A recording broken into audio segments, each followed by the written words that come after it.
Lakini jambo jingine ambalo limenipa furaha kubwa sana leo ni kuona kwamba ndoto yangu inaenda kutimia.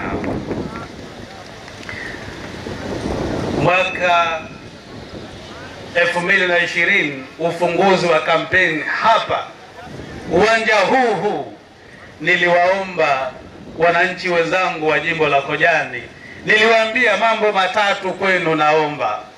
Moja, naomba mniamini, nitajiaminisha. La pili, naomba mnitume, nitawatumikia.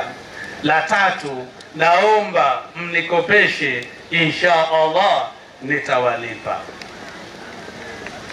Siku ile nilisema hapa, mtakaponipa ridhaa mkanichagua, tutajenga kituo cha afya cha ghorofa pale kilipoungua. Mmeona? Ghorofa mmeiona? Hayo ni mambo matatu ambayo yamenipa furaha kubwa sana.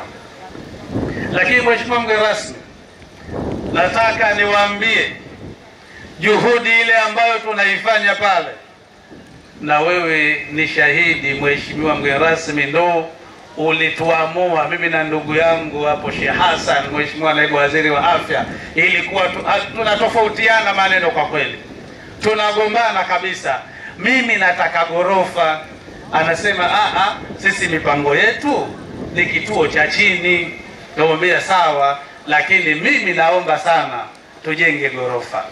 Lakini kwa sababu ya uelewa mkubwa wa sekta ya afya, viongozi wake kuanzia waziri mpaka afisa mdhamini, kwa uelewa mkubwa waliniridhia na tukajenga kituo cha afya cha ghorofa ambacho mnakiona mbele yenu hapa. Nakushukuru sana mheshimiwa makamu, maana mpaka uliingia jambo hilo likao. Sasa nami nisiwe mchoyo wa fadhila, niwashukuru sana sana sana Wizara ya Afya, hasa mheshimiwa waziri na naibu waziri, na washukuru sana. Lakini bila kumsahau afisa mdhamini, na washukuru sana katibu mkuu, na kushukuru sana kwa juhudi yako ya mashirikiano yetu hapa. Mheshimiwa mgeni rasmi, niliambiwa nitoe salamu tu, lakini nataka niwaambie wananchi wenzangu, tayari tumeshakaa na Wizara ya Afya, wameshaandaa proposal. Kile kituo kabla ya kumalizika tutaanza kujenga ukuta kuzungusha ili iwe katika sehemu salama. Lakini mheshimiwa mgeni rasmi, pale tuna shida kidogo ya maji. Wiki unaofuata wachimba kisima watahudhuria pale kuchimba kisima cha kisasa kwa ajili ya upatikanaji wa maji. Nikamwambia ghorofa tunataka tuone hospitali ya watu wa kiume nyumbani, wakienda wakilazwa wakiumwa pale, mtu aombe arudi tena, isingawaje mwanadamu hajiombei maradhi. Nikamuuliza pesa unazo? Nashukuru sana sana, ni mwana mapinduzi. Alinijibu ndio haki mapinduzi, tena kwa pembeni ananiambia, ndugu yangu, mimi na wewe ndugu, tena vijana, na pesa kujenga kituo cha ghorofa wala hazishi. Mimi ndio naibu waziri wa fedha wa Jamhuri ya Muungano wa Tanzania. Ilikuwa ni haki mapinduzi, akanamwambia twende ukajenge, tumpe kana daima, akatujengea kituo cha ghorofa. Leta ramani, akaleta ramani, chuma kile pale, wana Minyungwini mnakiona. Nani kama Chande? Nani kama Chande? Nani kama sisi? Mheshimiwa Makamu Rais, jukumu la Wizara ya Afya ni mawili tu, ile Wizara ya Afya za dunia nzima. Kwanza ni kukinga wananchi wake wasipate maradhi, na ya pili ni kuwatibu pale wananchi wake wanapopata maradhi.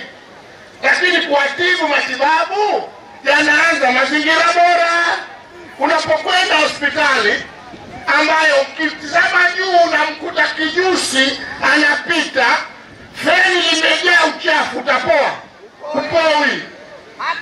Ukienda chooni hujui uanze wapi, utapoa?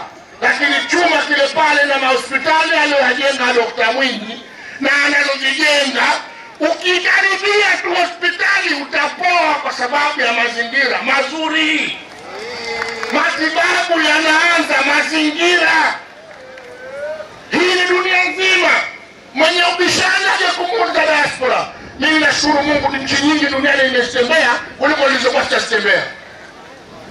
Sasa nasema wazi wazi, kwa hospitali ile anaoijenga Chande kushirikiana na Wizara ya Afya, watu wa Minungwini mna dhahabu, utapoa, hujaumwa.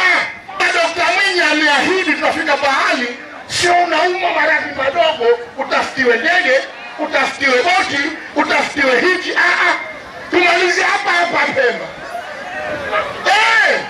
Kama Mwenyezi Mungu akupangia kufa ufe tu, lakini tena wewe umeumia mguu, utafute boti,